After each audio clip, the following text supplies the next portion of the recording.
ಸ್ನೇಹಿತರೆ, ಎಲ್ರಿಗೂ ನಮಸ್ಕಾರ.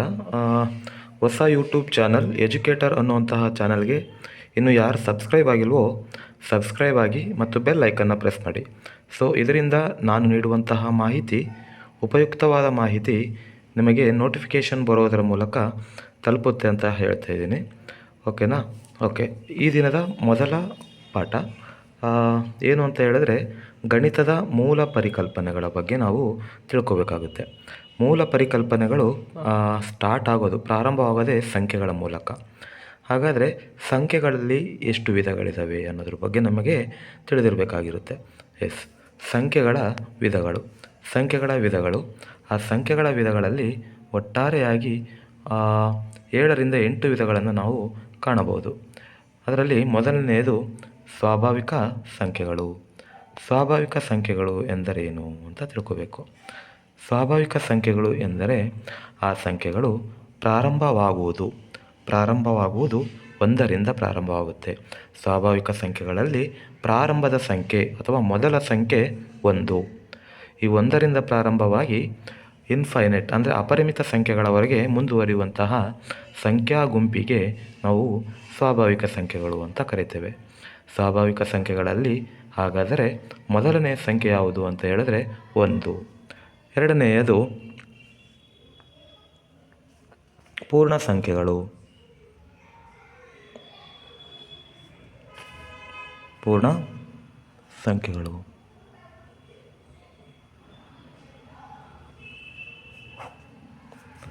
ಏನು ಹಾಗಾದರೆ ಪೂರ್ಣ ಸಂಖ್ಯೆಗಳು ಅಂದರೆ ಏನು ಅಂತ ಹೇಳಿದ್ರೆ, ಈ ಸಂಖ್ಯೆಗಳಿಗೂ ಸ್ವಾಭಾವಿಕ ಸಂಖ್ಯೆಗಳಿಗೂ ಇರುವ ವ್ಯತ್ಯಾಸ ಒಂದು 0ವನ್ನು ಮಾತ್ರ ಹೊಂದಿರುವಂತಿದೆ. ಏನು ಅದು ಅಂತ ಹೇಳಿದ್ರೆ, ಪೂರ್ಣ ಸಂಖ್ಯೆಗಳು ಪ್ರಾರಂಭವಾಗುವುದು 0ಯಿಂದ ಪ್ರಾರಂಭವಾಗಿ ಅಪರಿಮಿತ ಸಂಖ್ಯೆಗಳವರೆಗೆ ಮುಂದುವರಿಯುತ್ತದೆ. 0ಯಿಂದ ಪ್ರಾರಂಭವಾಗಿ ಅಪರಿಮಿತ ಸಂಖ್ಯೆಗಳವರೆಗೆ ಮುಂದುವರಿಯುವ ಸಂಖ್ಯಾ ಗುಂಪಿಗೆ ನಾವು ಪೂರ್ಣ ಸಂಖ್ಯೆಗಳು ಎಂದು ಕರೆಯುತ್ತೇವೆ. ಪೂರ್ಣ ಸಂಖ್ಯೆಗಳಿಗೂ ಮತ್ತು ಸ್ವಾಭಾವಿಕ ಸಂಖ್ಯೆಗಳಿಗಿರುವ ವ್ಯತ್ಯಾಸ ಏನು ಅಂತ ಹೇಳಿದ್ರೆ, ಸ್ವಾಭಾವಿಕ ಸಂಖ್ಯೆಗಳು ಪ್ರಾರಂಭವಾಗುವುದು 1ರಿಂದ, ಪೂರ್ಣ ಸಂಖ್ಯೆಗಳು ಪ್ರಾರಂಭವಾಗುವುದು 0ಯಿಂದ. ಸ್ವಾಭಾವಿಕ ಸಂಖ್ಯೆಗಳಲ್ಲಿ ಮೊದಲ ಸಂಖ್ಯೆ 1 ಆಗಿರುತ್ತದೆ, ಪೂರ್ಣ ಸಂಖ್ಯೆಗಳಲ್ಲಿ ಮೊದಲ ಸಂಖ್ಯೆ 0 ಆಗಿರುತ್ತದೆ. ಸ್ನೇಹಿತರೆ, ಹಾಗಾದರೆ ಮೂರನೇ ವಿಧ ಪೂರ್ಣಾಂಕಗಳು.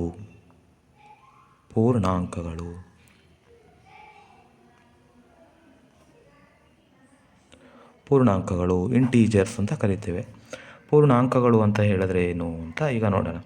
ಪೂರ್ಣಾಂಕಗಳು ಅಂತ ಹೇಳಿದ್ರೆ 0ಯಿಂದ ಪ್ರಾರಂಭವಾಗಿ 0ಯಿಂದ ಬಲಗಡೆ ಇರುವಂತಹ ಎಲ್ಲ ಸಂಖ್ಯೆಗಳನ್ನು ನಾವು ಧನಾತ್ಮಕ ಚಿಹ್ನೆಯಿಂದ ಗುರುತಿಸ್ತೇವೆ. 0ಯಿಂದ ಬಲಕ್ಕಿರೋನು. ಹಾಗಾದರೆ ಇಲ್ಲಿ 0ಯಿಂದ ಬಲಕ್ಕಿರೋನೆಲ್ಲ ಏನಂತ ಕರಿತೇವೆ? ಪ್ಲಸ್ ಅಂತ, ಧನಾತ್ಮಕ ಚಿಹ್ನೆಗಳು, ಹೌದಲ್ವಾ?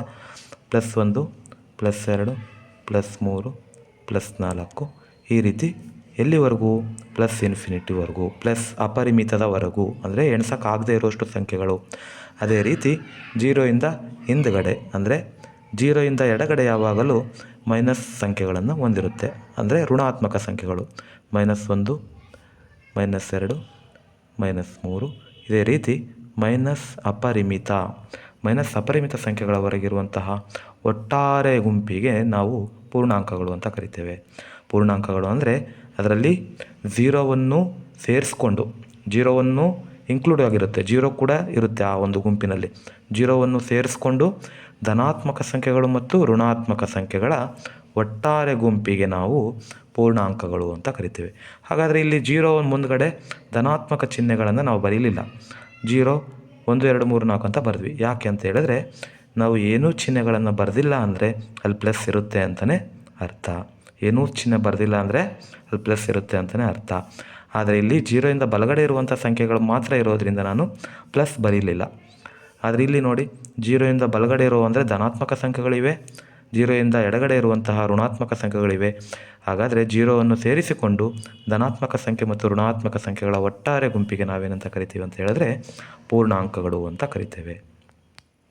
ಹಾಗಾದರೆ 4ನೆಯದು ಭಾಗಲಬ್ಧ ಸಂಖ್ಯೆಗಳು.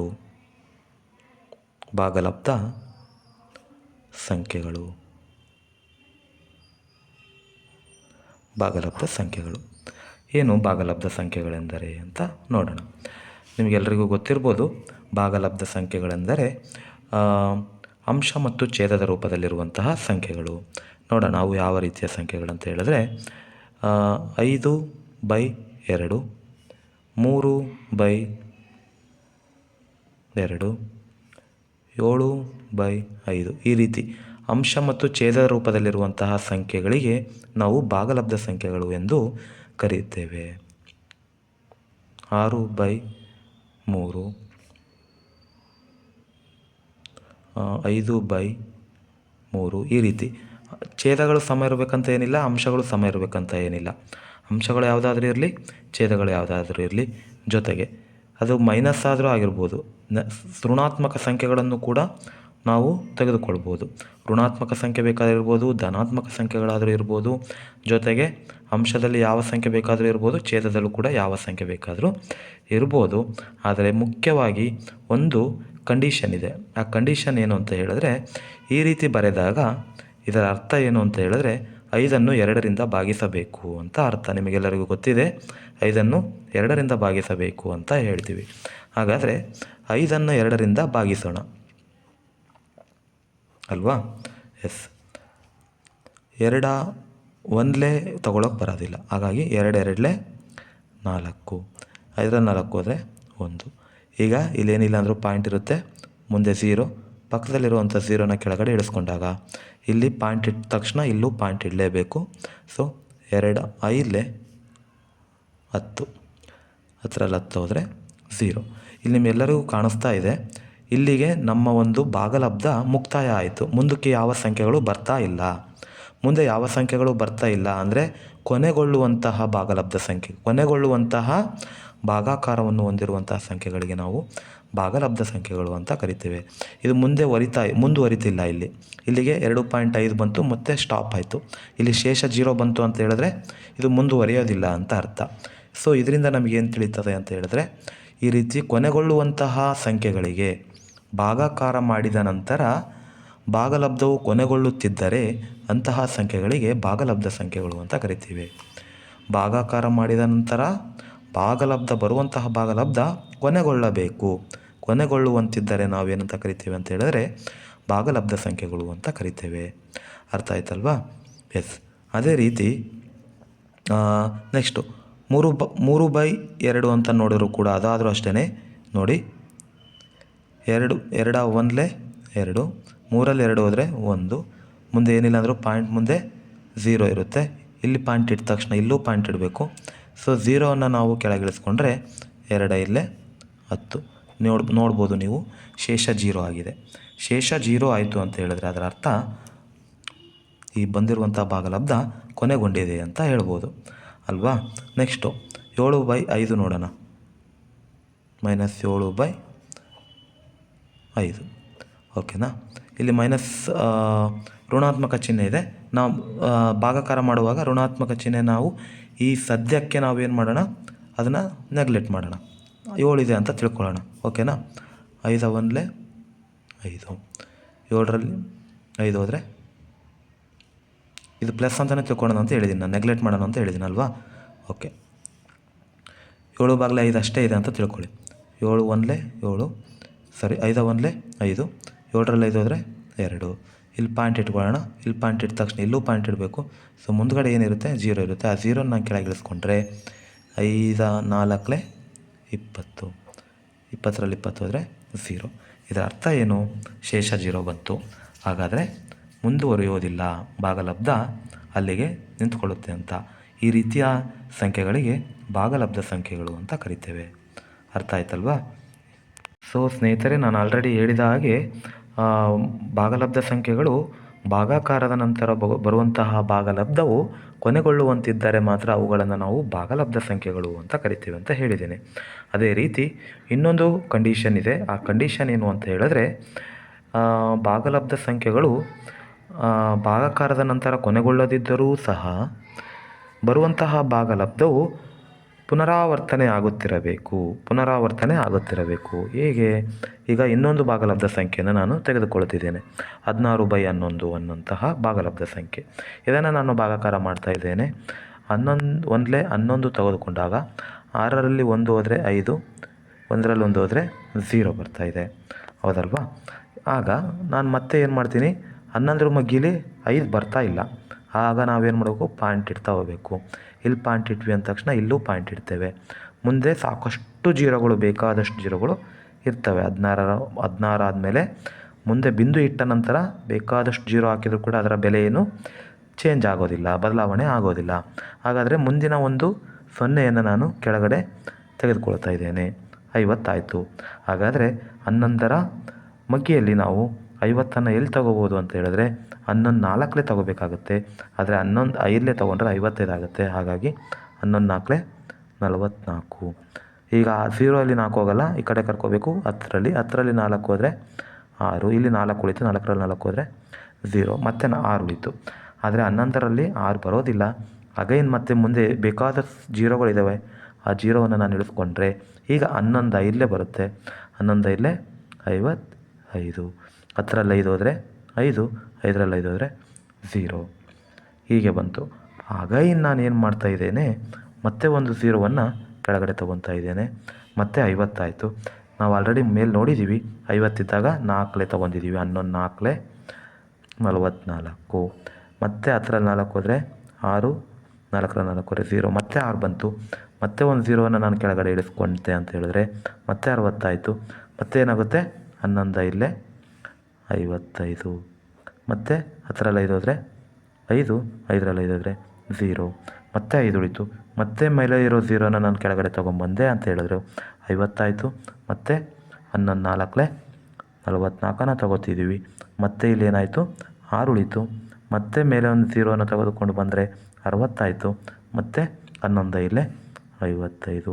ಭಾಗಲಬ್ಧ ಸಂಖ್ಯೆಗಳಂತ ಹೇಳಿದರೆ ಈ ರೀತಿ ಭಾಗಲಬ್ಧ ಸಂಖ್ಯೆಗಳು ಭಾಗಾಕಾರ ಮಾಡಿದ ನಂತರ ಅದು ಕೊನೆಗೊಳ್ಳದಿದ್ದರೂ ಕೂಡ, ಈ ರೀತಿ ಕೊನೆಗೊಳ್ಳದಿದ್ದರೂ ಸಹ ಪರವಾಗಿಲ್ಲ. ನೋಡ್ಬೋದು ನೀವು, ಭಾಗಲಬ್ಧ ಸಂಖ್ಯೆಗಳು ಇಲ್ಲಿ ಕೊನೆಗೊಂಡಿದ್ದಾವೆ. ಕೊನೆಗೊಳ್ಳುವಂತಹ ಕೊನೆಗೊಂಡಿದ್ದರೂ ಕೂಡ ಇಲ್ಲಿ ಭಾಗಲಬ್ಧ ಸಂಖ್ಯೆಗಳು ಕೊನೆಗೊಂಡಿದ್ದಾವೆ ನೋಡಿ. ಈ ರೀತಿ ಕೊನೆಗೊಂಡಿದ್ದರೂ ಕೂಡ ಭಾಗಲಬ್ಧ ಸಂಖ್ಯೆಗಳಂತ ಕರಿತೀವಿ. ಇನ್ ಕೇಸ್ ಕೊನೆಗೊಳ್ತಾ ಇಲ್ಲ ಅಂತ ಹೇಳಿದ್ರು ಕೂಡ ಅವು ಪುನರಾವರ್ತನೆ ಆಗ್ತಾ ಇರಬೇಕು. ಕೊನೆಗೊಳ್ಳದೇ ಇದ್ದರೂ ಪರವಾಗಿಲ್ಲ, ಅವೇನಾಗ್ತಾ ಇರಬೇಕು, ಪುನರಾವರ್ತನೆ ಆಗ್ತಾ ಇರಬೇಕು. 1.45454545 ಇನ್ನು ಎಷ್ಟು ಮಾಡಿದರೂ ಕೂಡ 4545 ಬರುತ್ತೆ. ಹಾಗಾದರೆ ಇಲ್ಲಿ 16/11 ಅನ್ನುವಂತಹ ಸಂಖ್ಯೆ ಕೂಡ ಭಾಗಲಬ್ಧ ಸಂಖ್ಯೆಗಳ ಗುಂಪಿಗೆ ಸೇರ್ತಾ ಹೋಗುತ್ತೆ. ಹೋಪ್ ದಿಸ್ ಈಸ್ ನಿಮಗಿದೆಲ್ಲ ಅರ್ಥ ಆಗಿದೆ ಅಂತ ನಾನು ತಿಳ್ಕೊಂಡಿದ್ದೀನಿ. ಇದರಲ್ಲಿ ಭಾಗಲಬ್ಧ ಸಂಖ್ಯೆಗಳಲ್ಲಿ ಮಾತ್ರ ಮುಖ್ಯವಾಗಿ 2 ಕಂಡೀಷನ್ನ ನೀವು ನೆನ್ಪಿಟ್ಕೋಬೇಕು.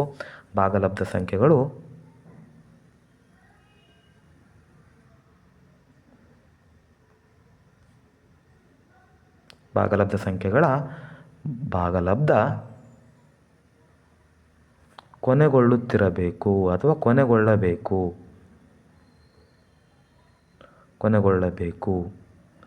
ಅಥವಾ ಕೊನೆಗೊಳ್ಳದೇ ಇದ್ದರೂ ಕೂಡ ಅಥವಾ ಕೊನೆಗೊಳ್ಳದಿದ್ದರೂ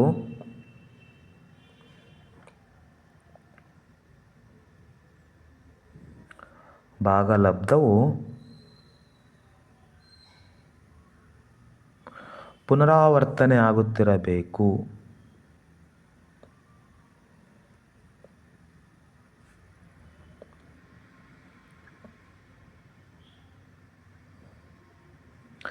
ಈ 2 ಕಂಡೀಷನ್ಗಳನ್ನು ಮುಖ್ಯವಾಗಿ ಈ ಒಂದು ಭಾಗಲಬ್ಧ ಸಂಖ್ಯೆಗಳು ಎನ್ನುವಂತಹ ಸಂಖ್ಯಾ ಗುಂಪು ಹೊಂದಿರುತ್ತದೆ. ಮುಖ್ಯವಾಗಿ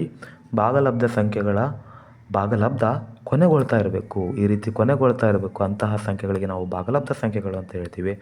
ಅದೇ ರೀತಿ ಕೊನೆಗೊಳ್ಳದಿದ್ದರೂ ಸಹ ಭಾಗಲಬ್ಧವು ಪುನರಾವರ್ತನೆ ಆಗ್ತಾ ಇರಬೇಕು. ಈ ರೀತಿ 1 ಪಾಯಿಂಟ್ ಆದಮೇಲೆ 4 5 4 5 4 5 ನಿಮಗೆ 4 5 4 5 ಬರಬೇಕಂತ ಏನಿಲ್ಲ. 3 3 3 3 3 3 ಕಂಟಿನ್ಯೂ 3 3 ಬಂತು ಅಂದರೂ ಕೂಡ ಅದು ಕೂಡ ಭಾಗಲಬ್ಧ ಸಂಖ್ಯೆನೇ. ಅದೇ ರೀತಿ 5 5 5 ಬಂತಂದರೂ ಅದು ಭಾಗಲಬ್ಧ ಸಂಖ್ಯೆನೇ. ಏನಿಲ್ಲಿ ಮುಖ್ಯವಾಗಿ ಅಂತ ಹೇಳಿದ್ರೆ ಆ ಸಂಖ್ಯಾಗಣ ನಮಗೇನಾಗ್ತಿರೋ ಭಾಗಲಬ್ಧ ಸಂಖ್ಯೆಗಳು ಬರುವಂತಹ ಭಾಗಲಬ್ಧದಲ್ಲಿ ಕೊನೆಗೊಳ್ಳಬೇಕು ಅಥವಾ ಬರುವಂತಹ ಭಾಗಲಬ್ಧ ಸಂಖ್ಯೆ ನಮಗೇನಾಗಬೇಕು, ರಿಪೀಟ್ ಆಗ್ತಾ ಇರಬೇಕು, ಪುನರಾವರ್ತನೆ ಆಗ್ತಾ ಇರಬೇಕು ಅನ್ನೋದು ಈ ಭಾಗಲಬ್ಧ ಸಂಖ್ಯೆಗಳ ಮುಖ್ಯವಾದ ಉದ್ದೇಶ. ಜೊತೆಗೆ ಫ್ರೆಂಡ್ಸ್, ಭಾಗಲಬ್ಧ ಸಂಖ್ಯೆಗಳು ಯಾವ ರೂಪದಲ್ಲಿರುತ್ತವೆ ಅಂತ ಕೂಡ ಕೆಲವೊಂದು ಸಂದರ್ಭದಲ್ಲಿ ಕೇಳುವುದುಂಟು. ಭಾಗಲಬ್ಧ ಸಂಖ್ಯೆಗಳು P/Q ಫಾರಮಲ್ಲಿ ಇರುತ್ತೆ ಅಂತ ನೀವು ತಿಳ್ಕೊಬೇಕಾಗುತ್ತೆ. ಬಟ್ Q ಯಾವಾಗಲೂ 0 ಆಗಿರುವಂತಿಲ್ಲ. Q ಯಾವಾಗಲೂ 0 ಆಗಿರುವಂತಿಲ್ಲ. ಇದು ತುಂಬ ಪ್ರಮುಖವಾದ ಮಾಹಿತಿ. ಭಾಗಲಬ್ಧ ಸಂಖ್ಯೆಗಳು ಯಾವಾಗಲೂ P/Q ರೂಪದಲ್ಲಿರುತ್ತವೆ. Q ಯಾವಾಗಲೂ 0 ಆಗಿರುವಂತಿಲ್ಲ ಅಂತ ನೀವು ನೆನಪಿಟ್ಕೋಬೇಕಾಗಿರುತ್ತೆ. ಈಗ ಮುಂದಿನ ಸಂಖ್ಯಾವಿಧ ಯಾವುದು ಅಂತ ಹೇಳಿದ್ರೆ ಅಭಾಗಲಬ್ಧ ಸಂಖ್ಯೆಗಳು. ಏನು ಅಭಾಗಲಬ್ಧ ಸಂಖ್ಯೆಗಳು ಅಂತ ಹೇಳಿದ್ರೆ, ಸಂಖ್ಯೆಗಳು ಪುನರಾವರ್ತನೆಯೂ ಆಗುವುದಿಲ್ಲ, ಜೊತೆಗೆ ಅವು ಕೊನೆಯೂಗೊಳ್ಳುವುದಿಲ್ಲ, ಪುನರಾವರ್ತನೆಯೂ ಆಗೋದಿಲ್ಲ. ಅಂತಹ ಸಂಖ್ಯೆಗಳಿಗೆ ನಾವು ಅಭಾಗಲಬ್ಧ ಸಂಖ್ಯೆಗಳು ಅಂತ ಕರಿತೇವೆ. ಅದಕ್ಕೆ ಎಕ್ಸಾಂಪಲ್ ಏನು ಅಂತ ಹೇಳಿದ್ರೆ, ಈಗ 2.14357954549 ಈ ರೀತಿ ಸಂಖ್ಯೆಗಳು ನೋಡ್ಬೋದು ನೀವು. ಸಂಖ್ಯೆಗಳು ಕೊನೆಯೂಗೊಳ್ತಾ ಇಲ್ಲ, ಜೊತೆಗೆ ಪುನರಾವರ್ತನೆ ಆಗುತ್ತಿಲ್ಲ. ಅಂದರೆ 1, 4, 3 ಬೇರೆ ಬೇರೆ ಸಂಖ್ಯೆ ಬಂದಿದ್ದಾವೆ. 5, 7, 9 ಆಮೇಲೆ 5 ಬಂತು ಇಲ್ಲಿ. ಅಂದರೆ ಇಲ್ಲಿ ಬಂದಿರೋ 5 ಬೇರೆ, ಇಲ್ಲಿ 3 ಆದಮೇಲೆ 5 ಬಂದಿದೆ, ಆದರೆ ಇಲ್ಲಿ 9 ಆದಮೇಲೆ 5 ಬಂದಿದೆ. ಅಂದರೆ ಆ ಸಂಖ್ಯಾಗಣದಲ್ಲಿ ಸಂಖ್ಯೆಗಳು ಪುನರಾವರ್ತನೆಯೂ ಆಗುವುದಿಲ್ಲ, ಜೊತೆಗೆ ಕೊನೆಯೂಗೊಳ್ಳುವುದಿಲ್ಲ. ಇಂತಹ ಸಂಖ್ಯಾ ಗುಂಪಿಗೆ ನಾವು ಅಭಾಗಲಬ್ಧ ಸಂಖ್ಯೆಗಳು ಅಂತ ಕರಿತೇವೆ. ಅರ್ಥ ಆಯ್ತಲ್ವಾ? ಹಾಗಾದರೆ ಅಭಾಗಲಬ್ಧ ಸಂಖ್ಯೆಗಳಲ್ಲಿ ಆ ಸಂಖ್ಯೆಗಳು ಕೊನೆಯೂಗೊಳ್ಳುವುದಿಲ್ಲ, ಜೊತೆಗೆ ಪುನರಾವರ್ತನೆಯೂ ಕೂಡ ಆಗೋದಿಲ್ಲ. ಅಂತಹ ಸಂಖ್ಯಾ ಗುಂಪಿಗೆ ನಾವು ಅಭಾಗಲಬ್ಧ ಸಂಖ್ಯೆಗಳು ಅಂತ ಕರಿತೇವೆ. ಆದರೆ ಈ ಒಂದು ಪಾಯಿಂಟ್ ಆದಮೇಲೆ ಬರುವಂಥ ಸಂಖ್ಯೆ ಹೇಗೆ ಬಂತು ಅಂತ ಹೇಳಿದ್ರೆ ನಾವು ಅದನ್ನು ಎಕ್ಸ್ಪ್ರೆಸ್ ಮಾಡೋದು ತುಂಬ ಕಷ್ಟ. ಹಾಗಾಗಿ ಸಾಮಾನ್ಯವಾಗಿ ಅಭಾಗಲಬ್ಧ ಸಂಖ್ಯೆಗಳನ್ನು ನಾವು ಈ ರೀತಿ ವ್ಯಕ್ತಪಡಿಸ್ತೀವಿ. ಯಾವ ರೀತಿ ಅಂತ ಹೇಳಿದ್ರೆ √2, √3,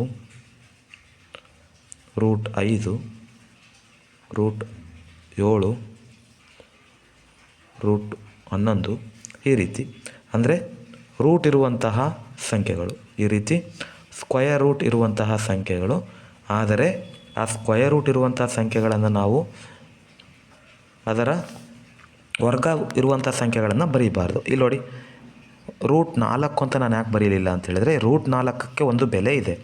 ಏನು ಅಂತ ಹೇಳಿದ್ರೆ ಇಲ್ಲಿ ನೋಡ್ಬೋದು ನೀವು, 2 × 2 = 4. ಇದನ್ನು ನಾನು 2 × 2 ನಾನು 2^2 = 4 ಅಂತ ಬರೆದೆ. ಹಾಗಾದರೆ 2 = ಈ ಸ್ಕ್ವಯರ್ ಈ ಕಡೆ ಬಂದಾಗ ಸ್ಕ್ವಯರ್ ರೂಟ್ ಆಗುತ್ತೆ, ಆಗ √4. ಹಾಗಾದರೆ √4ರ ಬೆಲೆ ಗೊತ್ತಿದೆ ನಮಗೆ ಅಲ್ವಾ? √4ರ ಬೆಲೆ 2 ಅಂತ. ಹಾಗಾದರೆ 2 ಅನ್ನೋದನ್ನ ನಾನು ಯಾವ ಕಾರಣಕ್ಕೂ ಅಭಾಗಲಬ್ಧ ಸಂಖ್ಯೆ ಅಂತ ಹೇಳಲಿಕ್ಕೆ ಬರೋದಿಲ್ಲ. ಹಾಗಾಗಿ √4 ಬರೆಯೋಕ್ಕೆ ಬರೋಲ್ಲ. ಅದೇ ರೀತಿ ನೀವು ನೋಡ್ಬೋದು, √9 ಕೂಡ ಬರೆಯೋಕ್ಕೆ ಬರೋದಿಲ್ಲ ಅಲ್ವಾ? √9 ಯಾಕೆ ಬರೆಯೋಕ್ಕೆ ಬರೋಲ್ಲ ಅಂದರೆ ಇದೇ ರೀತಿ ಮಾಡ್ತಾ ಹೋದಾಗ √9ರ ಬೆಲೆ 3 ಬರುತ್ತೆ ನಮಗೆ ಅಲ್ವಾ? ಅದೇ ಥರ √16 ಕೂಡ ಬರೆಯೋಕ್ಕೆ ಬರೋದಿಲ್ಲ, ಅದರ ಬೆಲೆ 4 ಬರುತ್ತೆ. ನೀವು √6 ಬರಿಬೋದು ಬೇಕಾದರೆ ಅಲ್ವಾ? √6 ಬರಿಬೋದು. ಈ ರೀತಿಯ ಸಂಖ್ಯೆಗಳಿಗೆ ಸ್ಕ್ವಯರ್ ರೂಟ್ ಇರುವಂತಹ ಸಂಖ್ಯೆಗಳಿಗೆ ಮತ್ತು ಅವುಗಳ ವರ್ಗಮೂಲವನ್ನು ಹೊಂದಿರಬಾರ್ದು, ವರ್ಗಮೂಲವನ್ನು ಹೊಂದಿರದೇ ಇರುವಂತಹ ಸ್ಕ್ವಯರ್ ರೂಟನ್ನು ಹೊಂದಿರುವಂತಹ ಸಂಖ್ಯೆಗಳಿಗೆ ನಾವು ಅಭಾಗಲಬ್ಧ ಸಂಖ್ಯೆಗಳು ಅಂತ ಕರಿತೇವೆ. ಜೊತೆಗೆ ಸಾಮಾನ್ಯವಾಗಿ ನೀವು ಕೇಳಿರ್ಬೋದು ಗಣಿತದಲ್ಲಿ ಪೈ ಅಂತ. ಈ ಪೈ ಬೆಲೆ ಕೂಡ 3.142 ಅಂತಲೇ ಇದೆ. ಬಟ್ ಇದು 3.142 ಲಾಸ್ಟ್ ಆಗಿಲ್ಲ, ಇನ್ನೂ ಕಂಟಿನ್ಯೂ ಆಗ್ತಾನೇ ಇರುತ್ತೆ. ಅಂದರೆ ಅದರ ಬೆಲೆ ಕೊನೆ ಇಲ್ಲ, ನಾವು ಅಲ್ಲಿಗೆ ಸ್ಟಾಪ್ ಮಾಡಿದ್ದೀವಿ ಅಷ್ಟೇ. 3.142 ತೊಗೊಂಡ್ರೆ ಸಾಕು ಅಂತ. ಬಟ್ ಅದು ಕಂಟಿನ್ಯೂ ಆಗ್ತಾ ಇರುತ್ತೆ, ಜೊತೆಗೆ ರಿಪೀಟೂ ಆಗೋದಿಲ್ಲ, ಪುನರಾವರ್ತನೆಯೂ ಆಗೋದಿಲ್ಲ, ಜೊತೆಗೆ ಸ್ಟಾಪು ಆಗೋದಿಲ್ಲ. ಹಾಗಾಗಿ ಪೈನ ಬೆಲೆ ಕೂಡ ಒಂದು ಅಭಾಗಲಬ್ಧ ಸಂಖ್ಯೆ ಅಂತ ನಾವು ಹೇಳ್ತೇವೆ. ಪೈ ಕೂಡ ಒಂದು ಅಭಾಗಲಬ್ಧ ಸಂಖ್ಯೆನೇ ಅಂತ ನಾವು ಹೇಳ್ಬೋದು. ಅಭಾಗಲಬ್ಧ ಸಂಖ್ಯೆ ಅಂದರೆ ಕೊನೆಯೂಗೊಳ್ಳಬಾರದು, ಜೊತೆಗೆ ರಿಪೀಟು ಆಗಬಾರ್ದು ಅಂತ ನಾವು ಆಲ್ರೆಡಿ ತಿಳ್ಕೊಂಡಿದ್ದೇವೆ. ಹಾಗಾದರೆ ನಿಮ್ಮ ಕಾಂಪಿಟೇಟಿವ್ ಎಕ್ಸಾಮಲ್ಲಿ ಕೇಳ್ಬೋದು, ಕೆಳಗಿನವುಗಳಲ್ಲಿ ಅಭಾಗಲಬ್ಧ ಸಂಖ್ಯೆ ಯಾವುದು ಅಂತ ಕೇಳ್ಬೋದು. ಅದರಲ್ಲಿ ನಿಮಗೆ ರೂಟ್ ನಂಬರ್ಸ್ ಕೊಡದೇ ಇದ್ದರೆ ಸಾಮಾನ್ಯವಾಗಿ 5, 4, 3 ಪೈ ಅಂತ ಒಂದು ಕೊಟ್ಟಿದ್ರು ಅಂದರೆ ಈ ಪೈ ಅನ್ನೋದೇ ನಿಮಗೆ ಅಭಾಗಲಬ್ಧ ಸಂಖ್ಯೆ ಅಂತ ಗುರುತಿಸಬೇಕಾಗುತ್ತೆ. ಇಲ್ಲಿ 5 ಆಗೋದಿಲ್ಲ, 4 ಆಗೋದಿಲ್ಲ, 3 ಆಗೋದಿಲ್ಲ. ಅದೇ ರೀತಿ ನಿಮಗೆ ಈ ಥರ ಕೊಟ್ಟರೆ 6, 4, 3, √2 ಅಂತ ಕೊಟ್ಟಾಗ, ಈ ರೀತಿ ಕೊಟ್ಟಾಗ ನೀವು ಕಣ್ಣು ಮುಚ್ಕೊಂಡು ಹಾಕ್ಬೋದು √2 ಇದು ಅಭಾಗಲಬ್ಧ ಸಂಖ್ಯೆ ಅಂತ. ಇದನ್ನು ಹೊರತುಪಡಿಸಿ ಅವ್ರು ನಿಮ್ಗೆ ಇನ್ನೂ ಕನ್ಫ್ಯೂಸ್ ಮಾಡಬೇಕಂತ ಹೇಳಿದ್ರೆ √4, 2, 3, √3 ಈ ರೀತಿ ಕೊಟ್ಟರೆ ಏನು ಮಾಡ್ತೀರಾ? ಇಲ್ಲಿ ನೋಡಿ, ಇಲ್ಲೂ ರೂಟ್ ಇದೆ, ಇಲ್ಲೂ ರೂಟ್ ಇದೆ. ಆದರೆ ನಾನು ಆಲ್ರೆಡಿ ಹೇಳಿದ್ದೀನಿ, ಇಲ್ಲಿ √4ಕ್ಕೆ ವರ್ಗಮೂಲ ಇದೆ. √4ರ ವರ್ಗಮೂಲ ಎಷ್ಟು? 2. ಹಾಗಾದರೆ ಇದು ಅಭಾಗಲಬ್ಧ ಸಂಖ್ಯೆ ಅಲ್ಲ, ಇದು ಭಾಗಲಬ್ಧ ಸಂಖ್ಯೆ ಅಲ್ವಾ? ಹಾಗಾದರೆ √4 ಬರೋದಿಲ್ಲ, 2 ಬರೋದಿಲ್ಲ, 3 ಬರೋದಿಲ್ಲ. √3 ನೋಡಿ, ಇಲ್ಲಿ ನಾನು ಬರೆದಿದ್ದೀನಿ, √3 ಅಭಾಗಲಬ್ಧ ಸಂಖ್ಯಾ ಗುಂಪಿನಲ್ಲಿ ಬರೆದಿದ್ದೀನಿ ಅಲ್ವಾ? ಹಾಗಾದರೆ ಇದಕ್ಕೆ ಸರಿಯಾದ ಉತ್ತರ √3. ಸೊ ಇದಿಷ್ಟು ಅಭಾಗಲಬ್ಧ ಸಂಖ್ಯಾ ಬಗ್ಗೆ ವಿವರಣೆ. ಇದನ್ನು ಹೊರತುಪಡಿಸಿ ಇನ್ನೂ ಸಂಖ್ಯಾ ಗುಂಪು ಏನಿದ್ದಾವೆ ಅಂತ ಹೇಳಿದ್ರೆ ಸಮಸಂಖ್ಯೆ ಅಥವಾ ಸರಿ ಸಂಖ್ಯೆಗಳು ಅಲ್ವಾ? ನಿಮಗೆ ಇದ್ರ ಬಗ್ಗೆ ಎಲ್ಲ ತುಂಬ ನಾಲೆಡ್ಜ್ ಇದೆ, ಇದು ಬೇಸಿಕ್ಕು. ಸಮಸಂಖ್ಯೆ ಅಂತ ಹೇಳಿದ್ರೆ 2, 4, 6, 8, 10, 12 ಈ ರೀತಿಯ ಸಂಖ್ಯಾ ಗುಂಪು. ಅಂದರೆ ಯಾವುದೇ ಒಂದು ಸಂಖ್ಯೆಯನ್ನು ಅರ್ಧ ಮಾಡಿದಾಗ ಅದು 2 ಭಾಗ ಆಗಬೇಕು. ಅಂತಹ ಸಂಖ್ಯೆಗಳಿಗೆ ನಾವು ಸಮಸಂಖ್ಯೆಗಳು ಅಂತ ಕರಿತೇವೆ ಅಥವಾ ಸರಿ ಸಂಖ್ಯೆಗಳು ಅಂತ ಕರಿತೇವೆ. ನಿಮಗೆ ಇದ್ರ ಬಗ್ಗೆ ಎಲ್ಲ ಕಾನ್ಸೆಪ್ಟ್ ಗೊತ್ತಿದೆ ಇದು. ಅದೇ ರೀತಿ 7ನೇದು ಯಾವುದು ಅಂತ ಹೇಳಿದ್ರೆ ಬೆಸ ಸಂಖ್ಯೆಗಳು.